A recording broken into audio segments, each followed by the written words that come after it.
Walang katulad kung magmahal, hindi mo maihahambing.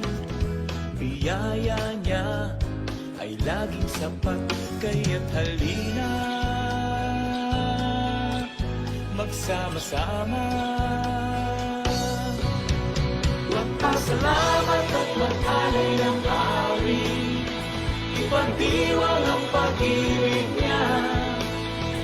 Umindap sumayaw para sa Kanya, umawit ng pag-ibig, pasalamatan siya.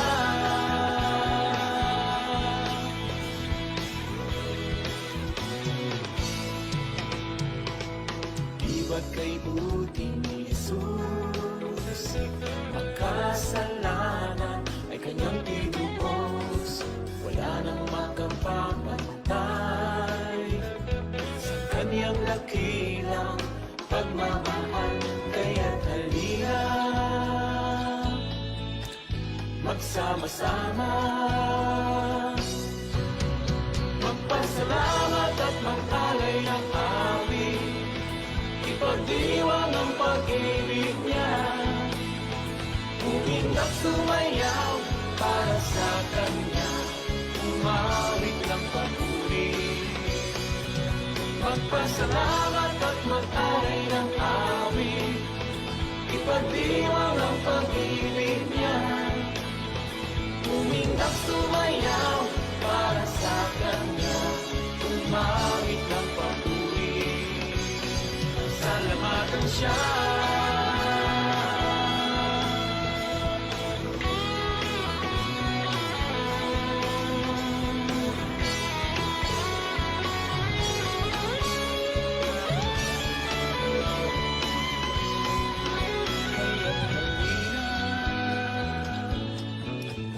Magsama-sama, kaya't halina magsama-sama, magpasalamat at mag-alay ng awit, ipagdiwang ang pag-ibig niya. Umindap sumayaw para sa Kanya, umawit ng papuri. Magpasalamat at mag-alay ng awit, ipagdiwang ang pag-ibig niya. Umindap sumayaw para sa Kanya, umawit ng papuri. Pasalamatan siya.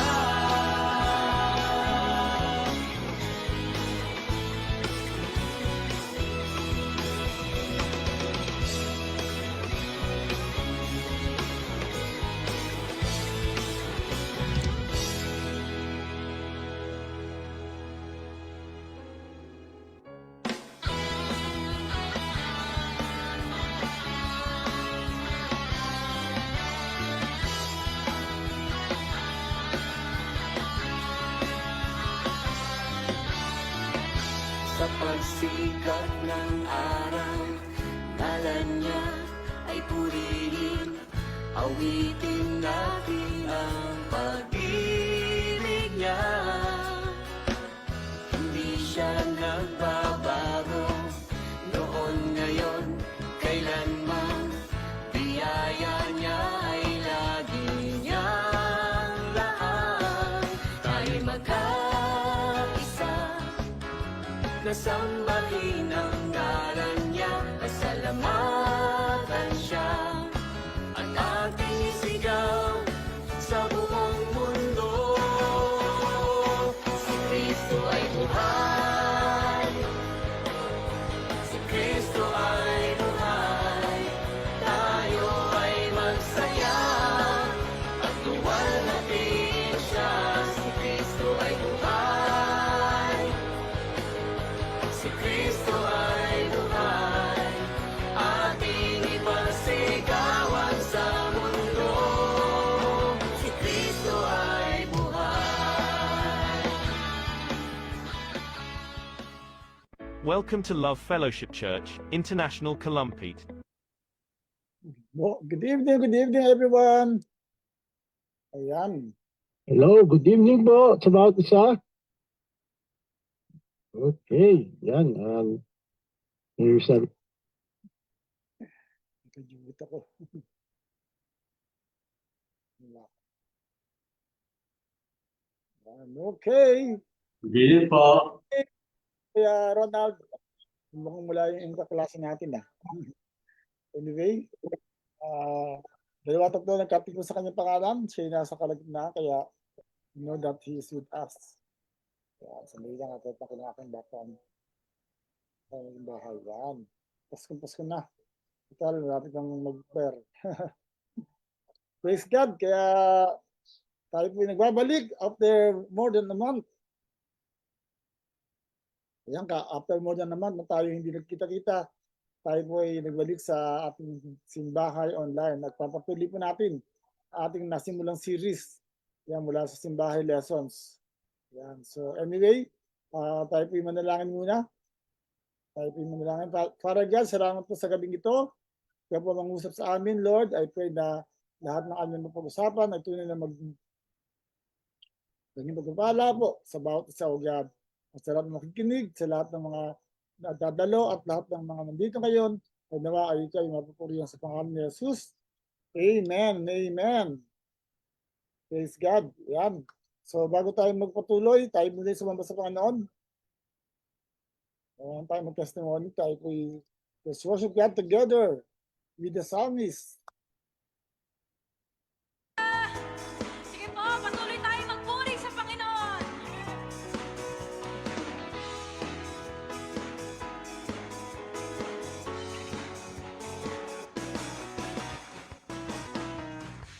Sa lahat ng oras, dakilang iyong mga gawa, ikaw ang pag-asa, nagagalak lahat.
namin ang aming mga labi.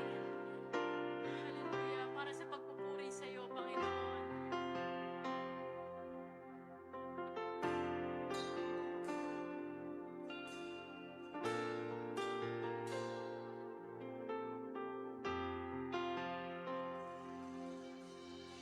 Walang hanggang katapatan sa buhay ko'y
Praise the Lord, praise the Lord. Wow.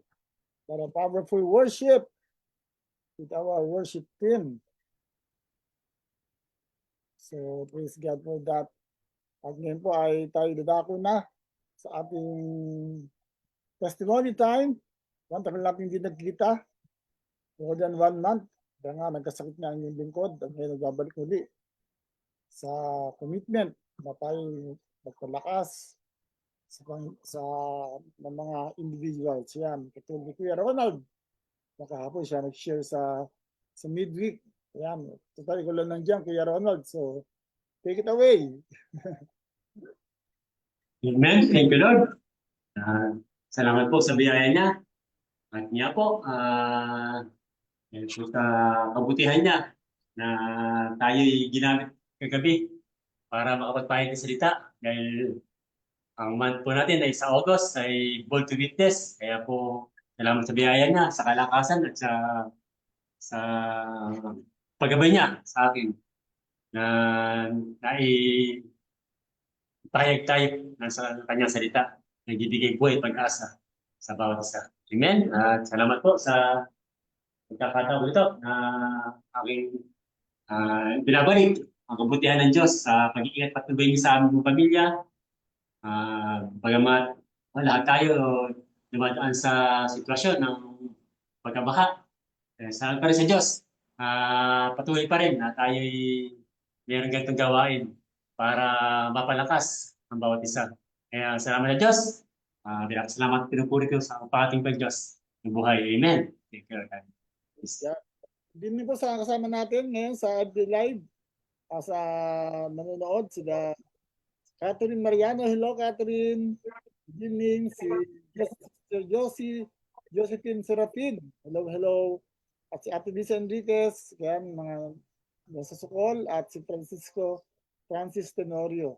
Yan. Good evening. At sino maabot pa ng replay na to, ay this is the first time na nagbalik ang simbahay online after several weeks na nawala tayo. At ngayon, maganda magkakataon dahil nga baha, maraming hindi nakapagsimbahay talaga. Kaya this can be a good option, di ba? Na tayo napag-aral pa rin ng salita ng Diyos kahit na tayo po ay baha, kahit na limitado tayo sa pagkikita. Pero hindi tayo malilimitahan. Kaya basta mayroong internet, kaya pagpunod natin mga iba kasi hindi na internet dahil umulan, sana po ay sila iba kasama later on. Kaya ako nagpapasalamat din sa Panginoon dahil nga nakabalik na nga tayo at yan, nababalik ng aking lakas. At ngayon, dalala akong face mask. Yan. Medyo nag-adjust pa ako pero at least nakangiti na ako. Ayan. Nahihirapan ng konti pero kaya natin to. We can do this for the glory of God. By the grace of God. Amen. So, tutuloy po natin ating pag-aaral. Kung tatandaan niyo po last time na tayo pinag-aaral, usapan po natin yung Lordship of Jesus Christ. Ayan. So, yun po pag-usapan naman natin yung susunod ng topic doon sa ating booklet. Ito yung tungkol sa forgiveness.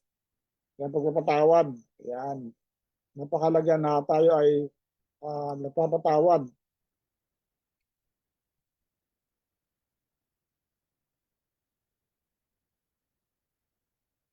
Yan, okay.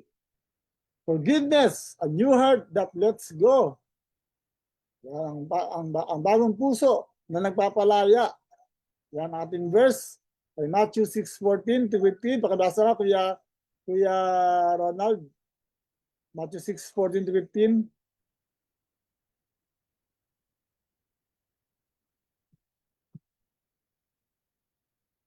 Tuloy ko lang nandiyan. Kaya wala sila, Kuya Brother Pabin.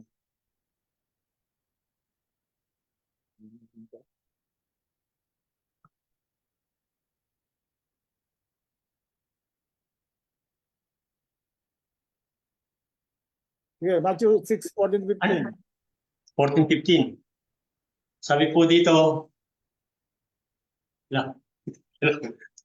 hindi na po, basahin ko na po. Ang sabi po dito, sa Matthew 6:14-15, Diba? Yun lang. Sapagkat kung pinapatawad ninyo ang mga nagkakasala sa inyo, patatawarin din kayo ng inyong Ama ang nasa langit. Ngunit kung hindi ninyo pinapatawad ang inyong kapwa, hindi rin patatawarin ang inyong Ama sa inyong mga kasalanan. Amen. Anong takeaway mo dyan? Yan po. Kailangan po talaga tayo po magpatawad na kahit na anong bigat na nagawa sa atin, anong sakit na nabigay sa atin, nagawa sa atin, kailangan tayo magpatawad para patawarin tayo ng ating amang Diyos. Kung malaking kailangan pala ng pagpapatawad dati kapag tayo hindi marunong patawad, walang dahilan para patawarin tayo ng Diyos kasi hindi ka marunong naintindihan, di ba? Kaya ito yung mahalaga na matutunan ng bawat Kristyano. Nandiyan na sila Sister Julie Hanili. Good evening po, Sister Julie. Ayan. So, sabi dito, for if you forgive other people when they sin against you, your heavenly Father will also forgive you. But if you do not forgive others their sins, your Father will not forgive your sins. Kaya huwag tayo mag-isip na pinatawag ni Lord kung hindi ka man magpatawad. Pero para mangyari yan, kailangan magkaroon tayo ng panibagong puso. Pakabasa nga uli, Ezekiel 36:26 sa Tagalog. Ano ba, Pastor? Ezekiel 36:26. Ezekiel?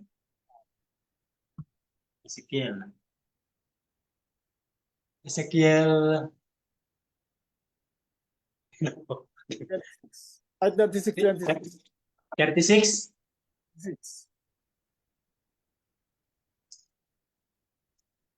36:26? Oh. Sabi po dito, tignan po. 36:26.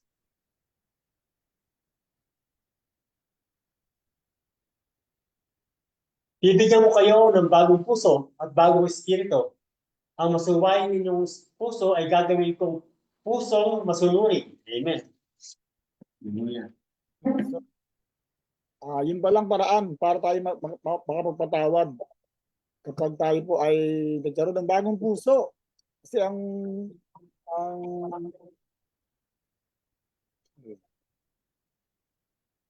puso na hindi napapatawad ay lumang puso. Ibig sabihin, hindi mo alam ang gagawin.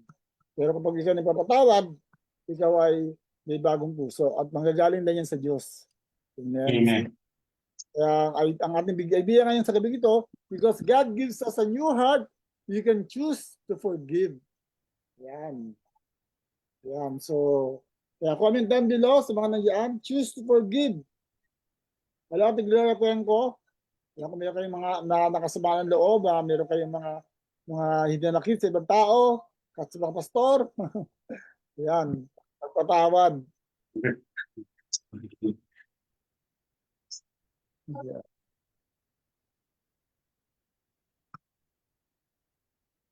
Hindi ko makita sila sa Julie.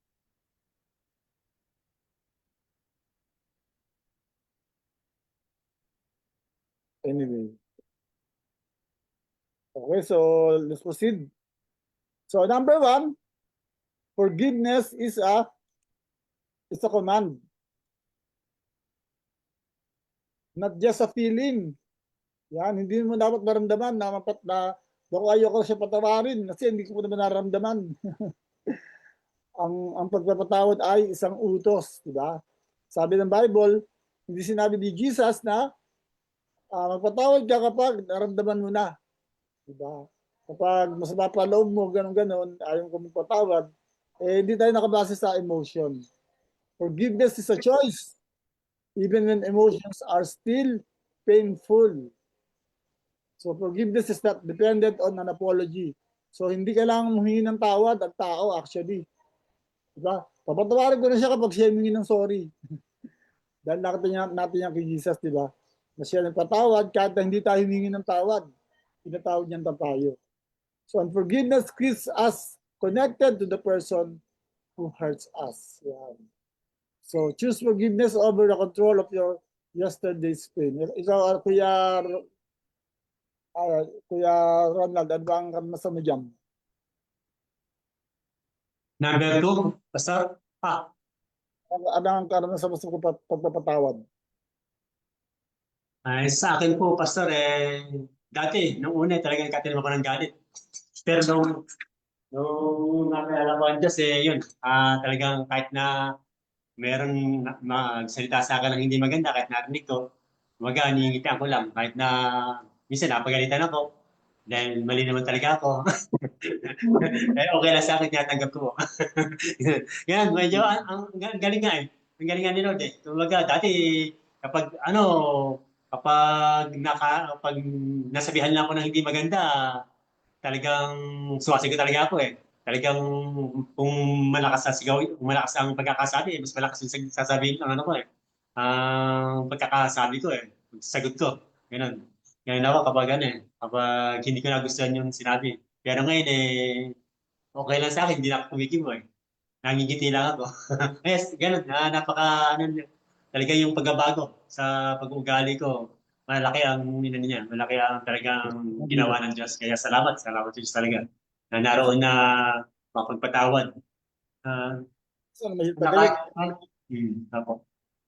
Minsan mahirap nga talaga dyan, lalo na kapag ang concern ay mga mahal mo sa buhay, di ba? Yan. Spouses, Ako. kapatid, mga magulang. Pero yun nga, forgiveness is a choice. Hindi mo kailangang magkaroon ng damdamin na okay ka naman patawad. Kasi command ni Lord yun eh. Kahit nga painful yung karanasan, kahit na ikaw ay nasaktan, talagang it's a command. So, at kapag nagpapatawad ka, pag pinili mo magpapatawad, ay ikaw ay nagkakaroon ng control sa yesterday's pain. Yan, di ba?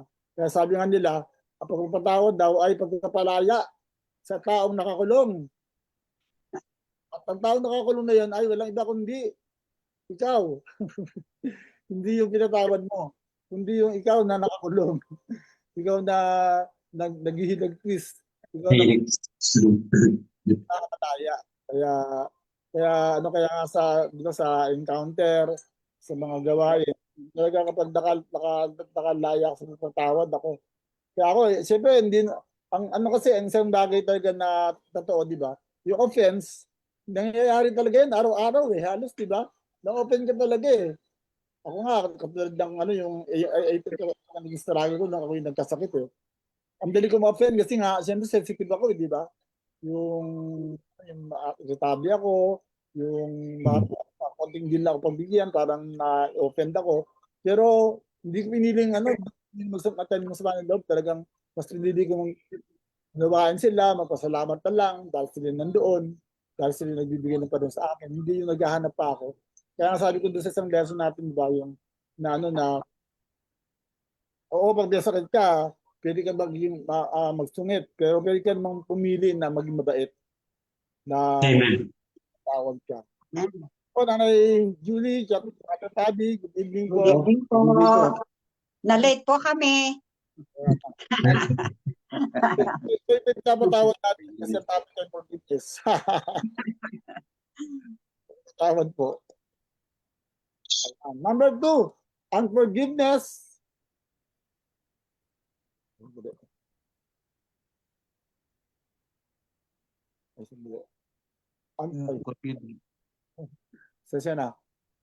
Unforgiveness reveals a heart that needs transformation. Passion art. Kapag ikaw ay nagpapatawad, pinapakita lang na dapat para ka pa rin magbago. Diba? Dahil nga ibig sabihin baka move on. Diba? Kaya nga ang mga taong unforgiving ay talaga yung mga taong kailangan pa transform. Hindi pa talaga binago ni Lord. Dahil nga we all need forgiveness. Lahat tayo nangangailangan ng kapatawaran. Therefore, we must learn to extend grace. Kaya ito sinasabi natin kanina, lahat tayo kailangan ng pagpapatawad. So kailangan matuto tayong magpatawad. Matuto tayong biyaya sa iba. Dahil nga hindi ka pwedeng malinaw sinabi ng Bible na kapag hindi ka nagpatawad sa ibang tao, hindi ka papatawaran ng Diyos. Nagtungod ako rito. Bitterness affects prayer. Sino sa inyo kapag may bitterness nakapag-pray pa kayo? peace, because sa inyo yung nasa church kayo, meron kayong meron kayong kasamaan ng loob, bahay man yan o sa church. Tapos sasamba ka. Tapos nakita mo yung kasamaan mo ng loob. Sasamba rin. Di ba, ang tawag natin yun, di ba, kaplastikan? Yung sasamba ka pero meron kang sama ng loob. Pero alam natin, struggle talaga, di ba? Ako, siyempre, may mga tao na sasalta against us. Minsan, kung mahinahin na kami, kahit na ng sama ng loob, eh. Pero kailangan patawag ka kasi sasamba ka, Lord, eh. Kung dati nakikita mo, lagi nasa pag tumingin ka sa paligid, nandun siya. Eh, kawawa ka naman, di ba, kapag hindi ka nagpatawad, dahil nga ikaw ay bihag, trap lang ang forgiveness. Yan, ito, pakaparawalag po natin to. We can say, I forgive you with our lips while still carrying resentment. Pakaparawalag na po yan, Brother Pabi. Anong number po? Number 3, we can say, I forgive you with our lips while still carrying resentment. Okay po, Number 4 po. Number 3. Number 3. Ano? We can say forgive you. I forgive Ay, ano you. ba? We can say, We can say forgive you forgive with you. our lips while still carrying resentment. mga loob po. Kailangan talaga yung isang buhay ng Kristiyano ay kailangan tayong matutong magpatawad kasi pag hindi tayo marunong magpatawad, hindi tayo lalagong bilang isang Kristiyano, nandoon pa rin yung burden, nandoon pa rin yung curse na dumadarating sa ating buhay. Pero kung marunong tayong mag-forgiveness, talagang nandoon yung presence ni Lord na talagang gumagabay po sa ating buhay. Amen. So, dito sinasabi dito na pwede mo nang sabihin niya, I forgive you, kahit masama pa loob mo. Yes. Ano ba maidudulot nun? Kasi nga, di ba, pag Pakitang magpapatawad, kahit masama pa loob mo, susunod na yun. Pero siyempre, alam natin na dapat, wala nang sama ng loob. Pero para ma-release ka, dapat declare eh. Dapat i-release, di ba? Dapat i-release yung forgiveness na maaring yung puso ay susunod pa, pero mababago rin ang puso natin kasi nga sabi dito sa number 4, God wants to transform the heart, not merely change our outward behavior. So hindi lang magsasabi na I forgive you, kundi dapat ultimately yung puso natin ay sumusunod, magbabago. Kaya nga sabi ng Bible, para magpapatawad ka, bibigyan kita ng bagong puso. Number 3, ito nga yung para mangyari yan, para magpatawad, kailangan natin ng bagong puso. Yung sabi doon sa Ezekiel 36:26, binasa na kanina, yung lumang puso, ang sasabihin niyan, hindi kita mapapatawad. Ang sabi niya ba yung sa about isa? I will never forgive you. The old heart says they deserve to suffer. Bahala ka, magdusa ka. Pero new heart, ang sinasabi ng new heart, pinatawad daw ng Diyos. Dahil nga pinatawad daw ng Diyos, pipiliin kong magpalaya din ng offense sa Diyos. Yan. Pipiliin ko yung magpalaya. Amen? Amen. Talagang kaya kung meron tayong mga sama ng loob, yan kahit ng mga nasa live, ay piliin po natin magpalaya. God does not simply say, try harder. Diba? Hindi yan sasabihin na, sige pa, subukan mo pa. Ang sinasabi niya ni Lord, sige ba, baguhin ko ang puso mo para madali. Diba? Talagang magkakaroon ng pagbabago. Talagang isuko natin kay Lord kapag masama ang loob natin. Isuko natin kay Lord yung ating puso na may sama ng loob, diba? Yung may tampo, yung may resentment, merong tanim. Diba? Minsan nga, kasi nga minsan yung tanim, Hindi natin nalalaman, hindi mo alam na meron ka noon, di ba? Di ba pag nagtanim ka, di ba hindi mo makakita yon? Nakabaon pa yun eh, na nasa lupa. Kaya minsan, hindi natin alam, meron tayong natanim na sama ng loob. Ako naranasan ko yun nung panahon ng revival.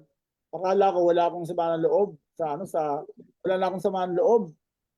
Pero nung nagkaroon ng revival, nung kumilos sa ako, talagang pinakatendor yung sama ng loob sa tatay ko, ko. Samantalang akala ko, tinatawad ko na. Pero yun pala, nakabaon pala. Natanim pala. Kailangan kain, di ba? Kailangan kalin at alisin yung masama ng loob na yan. Kasi nga, eventually, it will affect us. At ang realidad pa nito, araw-araw, pwede ka magtanim ng sama ng loob. Kasi araw-araw na-offend tayo. Araw-araw may nagsasabi ng negative sa atin. Araw-araw meron tayong nakakaaway. Araw-araw meron kang mababasa sa Facebook. Diba? Na nakakasama ng loob. Diba sino sa inyo, pusama sa politika lang. Damihan niyo yung puso niyo. Sino sa inyo, napangakita ka sa Facebook, yung politiko na galit kayo dahil masama siya. Pero ikaw ay nagkakaroon ka ng galit, di ba? Ibig natin parang okay lang yun dahil nga masama sila. Kaya lang pag hindi natin bantayan yun, maaaring maging mitya ng sama ng loob. Maaaring maidulot, diba sa atin bakit na tayo meron galit tayo sa ibang tao, di ba? For example, galit tayo sa presidente. Hindi ka naman hindi mo naman mabubulyawan si President Marcos. Ano gagawin mo? Sino bubulyawan mo? Di yung tao na malapit. Malapit sa iyo. Galit. Dahil nga, kaya ang sabihin, babantayin natin talaga puso natin kahit yung mga damdamin natin sa ibang tao na maaaring na-open sa atin. Amen. Praise God. So kaya sabi ni Lord, bibigyan ko kayo ng bagong puso para magawa niyo yan. Number 4. Ang bilis na ko. Number 4, forgiveness. Ay, ako. Oh. 1, 2, 3, 4. Ito. Ay, Forgiveness does not mean the offense was right. Yan, ito yung mahalaga. Right. Alam sabi niya Kuya Ronald, forgiveness does not mean that the offense was right. And po, yung pagkapatawad na akala mo ay mabuti. Ako natin kailangan mo, ako yung matawad, forgiveness does not mean offense. Yung nagawa pa sa iyo, pastor, na kasalanan na naroon yung pagkapatawad mo, pero tama ang nagawin ng pagpatawad. Hindi, ang ibig sabihin niyan, ang ibig sabihin ng pagpatawad, hindi ibig sabihin ng pagpatawad, tama yung ginawa niya. Mali pa rin yung ginawa niya. Lahat ng nakasamaan mo ng loob, lahat na nag-aaway kayo, hindi ibig sabihin na tama lang yung ginawa niya, na inaway ka niya. Hindi yun ang ibig sabihin ng forgiveness. So, ibig sabihin ng forgiveness, hindi ibig sabihin na katanggap-tanggap, yung minura ka, di ba? Katanggap-tanggap, yung sinunto ka, inaway ka. Hindi ibig sabihin nun. At ang ibig sabihin din hindi ibig sabihin na ang forgiveness ay yung pain ay hindi totoo. Nasaktan ka talaga, di ba? Talaga nasaktan ka eh. Hindi rin ibig sabihin na kapag nagpatawad ka, kakalimutan mo na lang lahat. Diba? Kasi nga, nasaktan ka rin talaga, mayroon nagawang masama talaga eh. Pero, offense. You must immediately trust the ibig sabihin din ng forgiveness, hindi ibig sabihin na pagtitiwala ka kagad sa tao yun. Tika mo na. Hindi rin ibig sabihin nun na unsafe. Kasi situation. Kaya nga meron akong dinidil na isang pamilya, isang relasyon. Kasi unsafe na. Pero sabi ko magpatawad pa rin, kaya lang, dahil nga unsafe yung kanyang kalagayan, nag-aaway sila, talagang nagiging hindi. Alam ko na. So safe pa rin na maghiwalay sila. Kasi nga, abusive na yung kalagayan, pero kailangan pa rin yung patawad. Kaya lang, ang ibig sabihin na hindi ka dapat ibig sa kalagayang nasasaktan ka. So, ano ibig sabihin ng forgiveness? Number 1, pinapalaya mo ang The offense was sa Diyos. At parang nga po yung Brother Paddy. number 1. Alin ba ron? Yung Forgiveness does not mean. forgiveness does not mean. Yun ba? Ito, yung sa kaliwa. The offense was acceptable. Hindi, yung pangalawa na. Ay, pangalawa. Saan ba? Wala. Ay, ito. Hindi, wala. Ito. Ito po, nandito, ito. Yan. Does mean, ang ibig sabihin ng tawad ay I release revenge to God. Wow. Ano po ibig sabihin niya? Nasaan ba? The offense was acceptable. Hindi po yan. Ito na po. Kamusta po tayo dito? Sa ano na? Sa kanan na po. You must immediately, ano ba? You must immediately trust the person again. Alin ba ron? Hindi ko, nawawala. Nawawala. Yan lang. Tambay lang. Yan. Power to the po. Nawawala. Kasi ano po? Jesus. I release the revenge. I release the revenge Sa kanan na po. to God. Revenge to The God. offense acceptable. Hindi na po yan. Tapos na po yan. Tapos, Hindi na po. Yung I release revenge to God. Sige, Kuya Ro. ito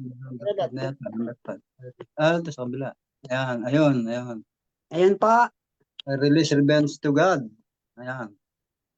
Yun na pala. Forgiveness does not mean Hindi. release revenge to God po. So, explain. Ibig Ibig sabihin, kailangan talaga. Yun na ba, I release revenge to God. Okay, ay kailangan talaga mawala yung mailabas natin, yung ano natin para sa ating Panginoon. Na talagang ibig sabihin, kailangan mawala yung mga nararamdaman natin. Talagang iano natin kay God.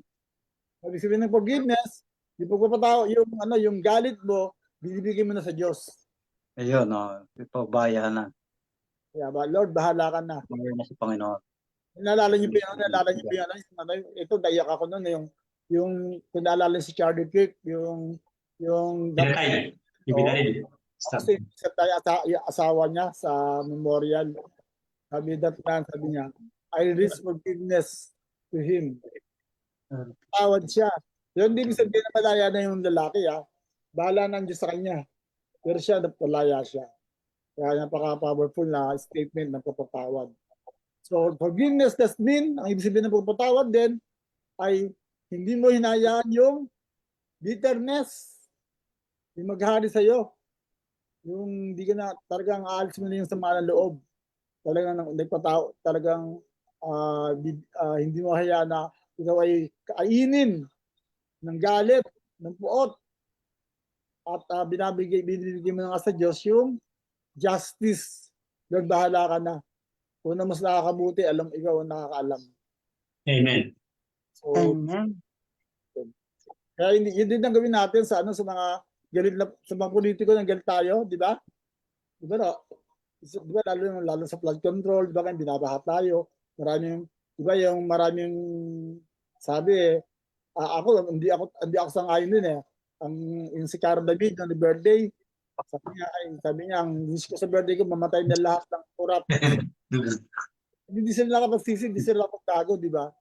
Ang dapat talaga, bahala ka sa justisya.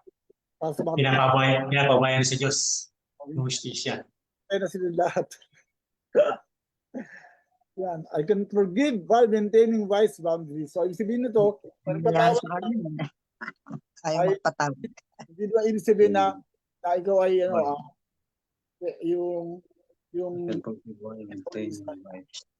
sa pag-asawa na kung di na ma-resolve, di ba, yung talagang asawang violente. Pwede magpatawad, pero para sa safety ng bawat isa, pwedeng magkaroon muna ng parang paghiwalay para para hindi masaktan yung both either party. So number 5, forgiveness. Jesus is our ultimate example. Yan, di ba? Of forgiveness, ito yung sinasabi natin kanina. Maramisa nga, Luke 23:34.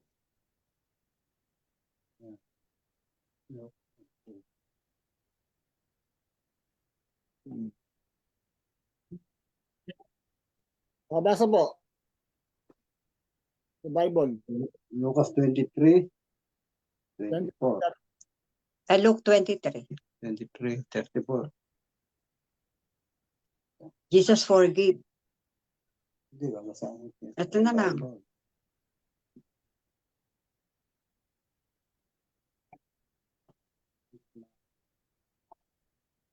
Luke 24, 24. sinabi ni Jesus, Ama, patawarin mo sila sapagkat hindi nila nalalaman ang kanilang ginagawa. Wow, grabe no. Yun, Yung nangyayari habang siya'y pinapako. Habang nasasaktan siya. Habang puro dugo siya. Habang hirap na hirap siya. Nagpatawad siya. So si Jesus, nagpatawad siya habang siya nasasaktan. Amen, di ba? Tayo, di ba, kapag nasasaktan tayo, gusto dapat magiganti, di ba? Dapat yung dilaw. Gusto ko ng bato. Ang gusto mo, Kuha mo naman. pagdating mo ng tinapay. Kaya nasa garapon. Ay, sakit mo na. Pero si Jesus, nagpatawad. Kahit na siya nasasaktan. Grabe. Tapos nga, yung kanyang pagiganti, binigyan na sa Diyos, Father, binigyan na sa lahat. Bahala ka na, Lord. At yung krus nga na nakikita natin, ito yung nagpapaalala sa atin kung paano tayo pinatawad ng Diyos.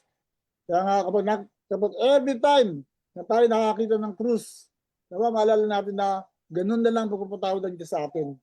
Makasalanan ka, kahit ikaw pinakamatinding makasalanan, pinatawad ka ng Diyos. And therefore, pwede mong ibigay ito sa iba. So the grace we receive becomes the grace we extend. Sabi nga nung ni Jesus, yung maraming kasalanan ng pinatawad, mas maraming kasalanan, mas maraming biyaya ang meron siya. Kaya kung paano tayo pinatawad, mas lalo tayo magpatawad sa iba. Ayan. And number 6, dalawa na lang. Forgiveness is a process of letting go. Yan. Ang pagpapatawad ay sa proseso ng Huwag mo pagpapalaya. Diba? Pagpapalaya. Ito rin sinasabi ko kanina, pagpapalaya sa nakakulong. At ang nakakulong na yon sa puso mo ay walang iba kundi ikaw mismo. Sometimes forgiveness happens in a moment, sometimes it's a process. So depende. Bisan sandali lang pero mayroong matagal. Kaya sabi ng Bible, di ba, magpatawad ka na ilang beses. Kasi may kasalanan hindi mo basta papatawad kagad. Kailangan talaga paulit-ulit. Kaya sabi nga, di ba, 49 times 7. Times.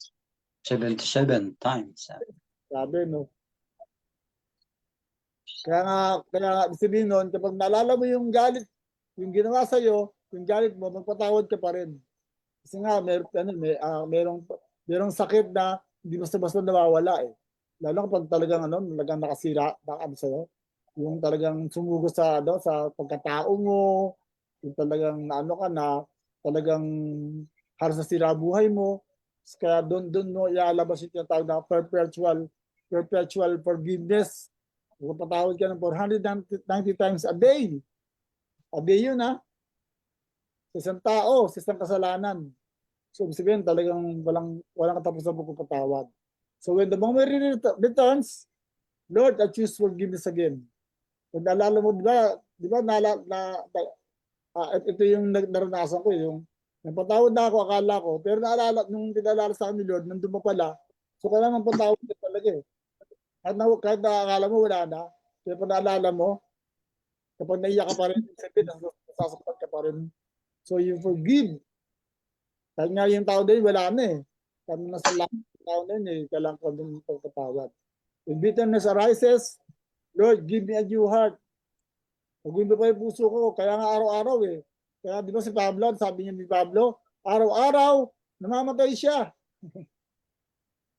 Araw-araw, namamatay si Pablo. So, ibig sabihin, araw-araw, nabubuhay yung nature niya na hindi tama, na kailangan isuko kay Lord. So, ganoon din tayo. Kung tayo mayroong mga akala natin na ipatawad tayo, pagpatawad pa rin, lagi tayo humingi ng bagong puso sa Panginoon. At kapag bumalik ang galit, Lord, I release this person into your hands. Lagi natin ibibigay kay Lord yung taong yun sa Panginoon. At kaya ang gagawin natin, keep surrendering the pain to God. Lagi natin isuko kay Lord yung pain, yung sama ng loob na naranasan natin. Ayan.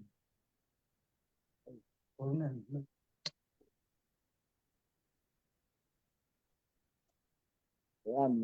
Okay, so forgiven heart becomes a free heart. Wow. Yung comment down below, a forgiven heart is a free heart, becomes a free heart. Free heart. Ang tao na napapatawad ay nagiging malayang puso. So ang forgiveness, Amen. you hurt me, so I will carry this forever. I will carry this forever.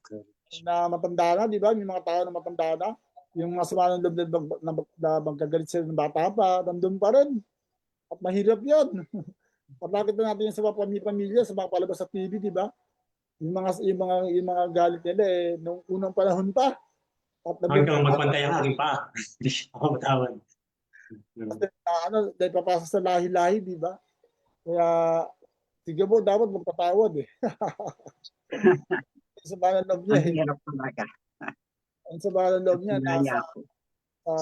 Kaya magpatawad. pero yung forgiveness, you hurt me, but I refuse to carry this anymore. Wow, di ba? Dalin. So, anong dulot ng pagpapatawad? Kuya Ronald. Ito isa-isa. Yan. Share it briefly. Ano bunga ng pagpapatawad? Ano, Pastor? Tanong mo? Bunga ng pagpapatawad Pagkapatawad po. ay nasa baba. Ayun, peace, About me, but I refuse. healing, grace, freedom, and restoration. Ito. Ano, grabe, no? So, daming bunga, di ba? Ito, Yes po. So, taga malaya. Malaya ka. peace, healing, Kaya, grace, freedom, and restoration. tayo maging malaya sa pagpapatawad. Kapag tayo ng kapayapaan, nakagalingan, yung healing. Amen.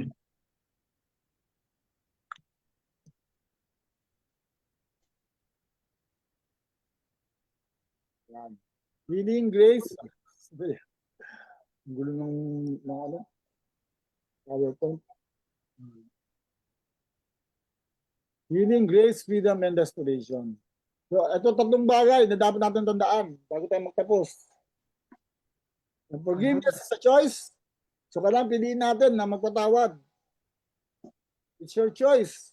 Pangalawa, forgiveness is a process. So, we continue releasing the pain to God. So, matagal yan. Minsan matagal. So, palagi tayong magpapatawad sa Panginoon. Natin kay Lord. Lagi natin suko kay Lord. Forgiveness flows from a new heart.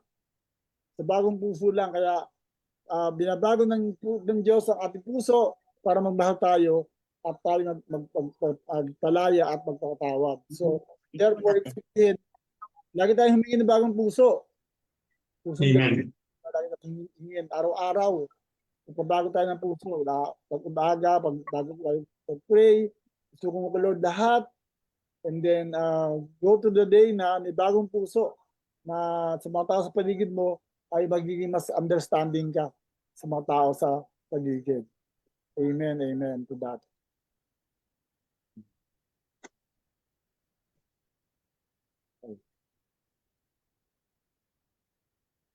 So forgiveness, ito tandaan natin, ang pagpapatawad ay hindi nagbabago ng nakaraan, pero magbabago nito ang ating kinabukasan. Wow! Amen. Amen. Wala na magagawa sa nakaraan. Amen. Nangyari na. Hindi may babalik eh. Mas malaga. You cannot undo what happened, but you don't have to allow what happened to determine who you become. Meron kang chance na maging better, di ba? Hindi maging bitter sa sa sa ating buhay. So, kaya magpatawad tayo sa ganito panalangin na tayo ay humingi ng bagong puso. Remove bitterness, anger, resentment, and hatred from me. I choose to forgive those who have hurt me. I release them into your hands and heal the places in my heart that are still wounded. And help me to forgive as you have forgiven me. Give me a grace to love again, trust you again, and walk in freedom. Amen. So bago natin yan, ay let's have our takeaway. Yan, ano natutunan niyo sa gabing ito patungkol sa pagpapatawad? Yan, si Kuya Ronald. Yun po, Pastor, sa tagalan po ng pinag-aralan po natin sa pagkapatawad. Sabi nga po sa salita ng Diyos, magpatawad ka para patawarin ka ng Diyos. Kaya, sabi, yung mga pinag-aralan natin na proseso nga po, at yun po talaga ang dapat natin gawin na magpatawad kahit na anong kabigat o kasakit ang ginawa sa atin. Talaga pong piliin po natin talaga magpatawad kung patawarin tayo. Dahil kapag hindi ka nagpatawad, kung ang forgiveness ang nagmamanifest na sa katawan mo, sa sarili mo, na ikaw nakikita mo, parang masama-sama ng loob mo. Yun, di ba may sabi nga umaano sa pagkatao natin yun, sa internal organ natin, andun yung sama ng loob. Sa loob, kaya yung mga organ natin medyo naapektuhan. Exactly. Tapos nakikita mo yung may nagkasala sa iyo, parang wala lang sa kanya, parang okay lang. Pero kaya bakit mo i-ani mo sa inyong puso kasi puro na mahihirapan. Kaya yun, talagang piliin po natin magpatawad na gano'n man ng kasakit, gano'n man kabigat ang nagawa. Kailangan po talaga, yun po ang sabi ng Panginoon Diyos.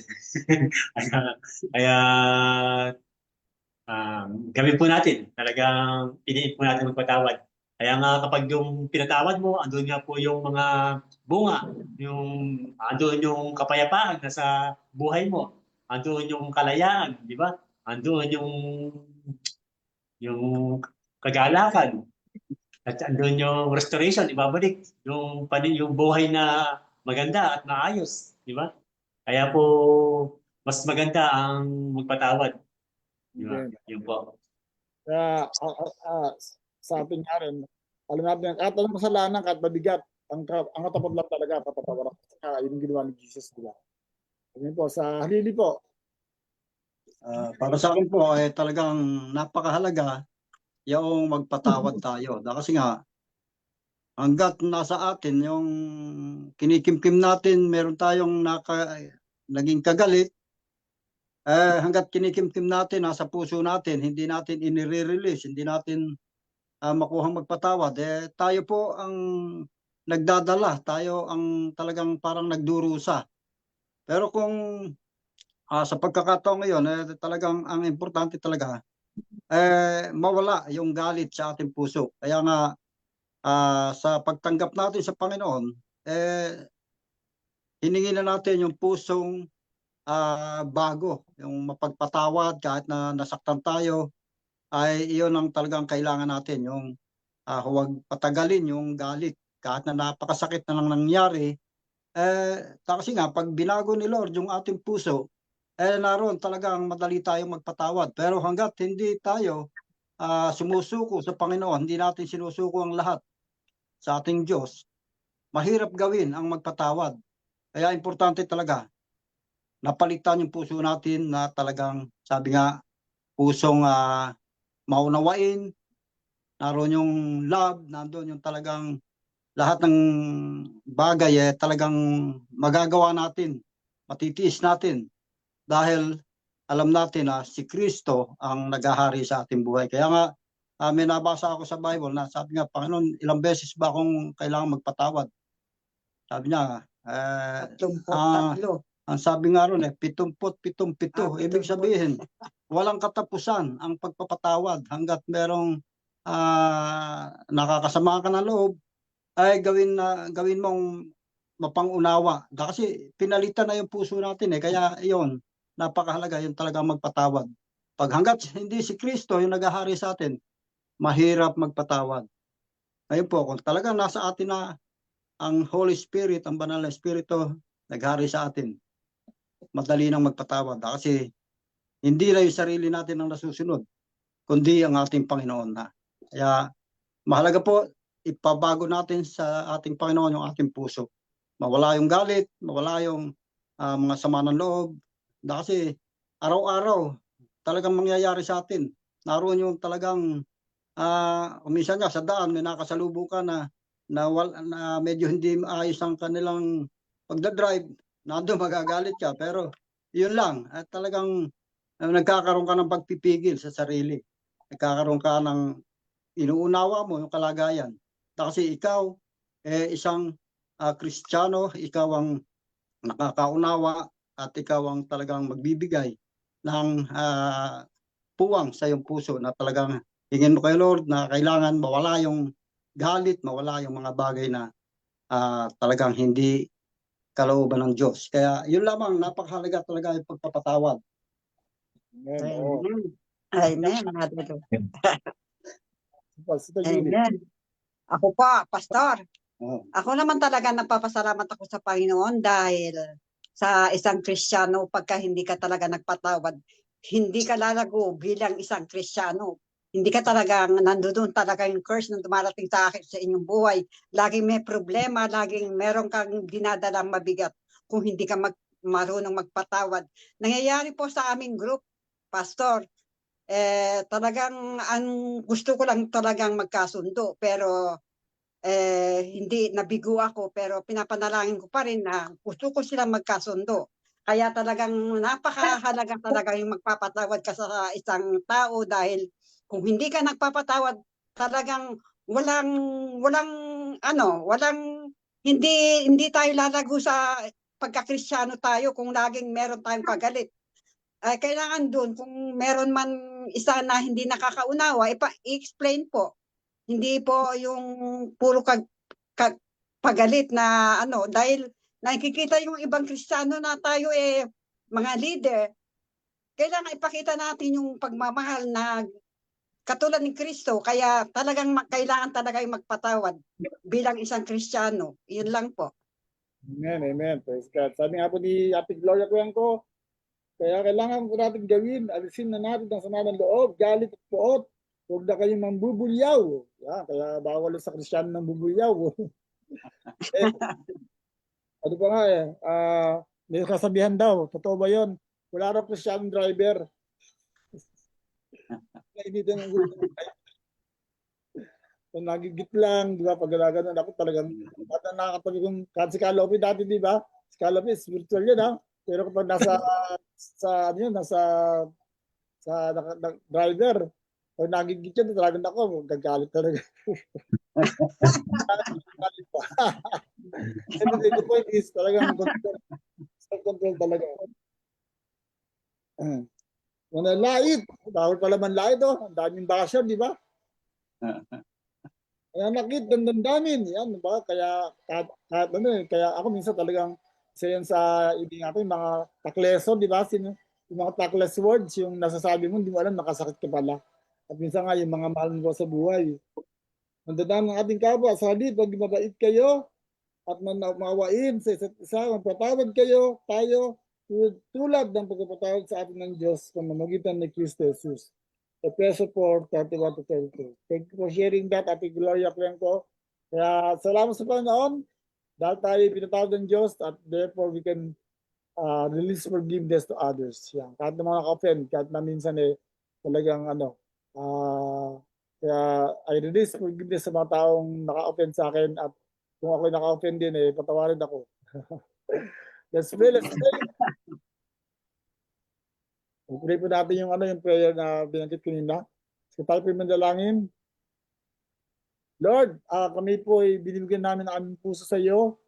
At hindi din po namin naalis din po ang lahat ng pait, lahat ng galit, lahat ng sama ng loob, at lahat ng poot galing sa puso sa amin, Panginoon.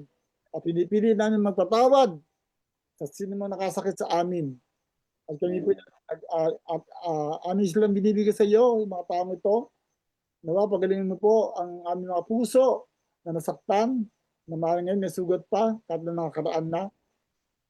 Patawarin mo po kami sa kung paano mo kami pinatawad, Panginoon. Ay magpatawad din kami, Panginoon. At bigyan mo kami ng biyaya na magmahal muli, magtiwala mo, maglakad, lumakad sa kalayaan sa pangalan ni Jesus. Dahil nga niniwala kami pa na forgiven person must become a forgiving person. Diba? Amen. Na Lord, paano kami pinatawad mo, ay kami po ay magpatawad din sa ibang tao. Sa kaming ito, sa sino man nangailangan ng kapatawaran, ay forgiveness of God, at sino man kailangan mag-ibalaya sa lahat ng sabarang loob, palayain mo po in Jesus' name. At patuloy mo rin kung bigyan ng kapayapaan ng bawat isa, lalo po sa panahon ito na kung saan dahil sa baha ay marami ang mga pigilan ang paggalaw, lalo sa mga estudyante.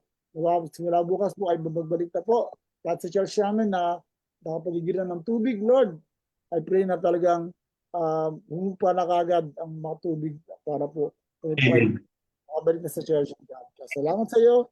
Ingatan po bawat sa at po kami lang sa pangalan ni Jesus. And everyone say, Amen. Amen. Amen. Amen. Thank you po. Bawat sa na nasalama sa amin sa gabi nito. Dawa ay magkita tayo ulit next Thursday. Yan, tayo po yung regular na po ulit ito. Salamat sa Diyos sa kakayahan, kalakasan ng Panginoon at binibigay niya. Talagang simula ng Monday, kinakata ako, kakaya ko na, praise God, binigyan ako ng strength, kahit na wala pa akong Amen. Lord, ngayon po ay okay na kaya. Amen. And the Lord blessing us more. So God bless, God bless. Shalom, shalom. God bless. God bless po. Pati sa Thank you po.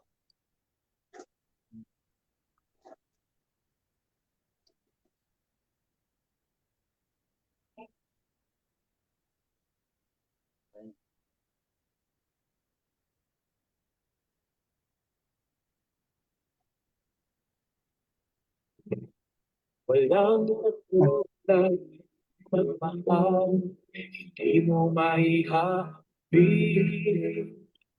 Biyaya niya ay laging sapat, kaya't halina magsama-sama. Magpasalamat at maghalay ng awit, ipagdiwang ang pag-ibig niya. Tumingin ang sumayaw para sa kanya, umawit ang pag-ibig. Pasalamatan siya.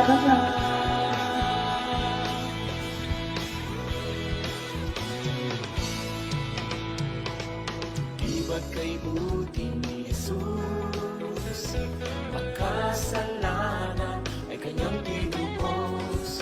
Wala nang makapapantay sa kanyang dakilang pagmamahal.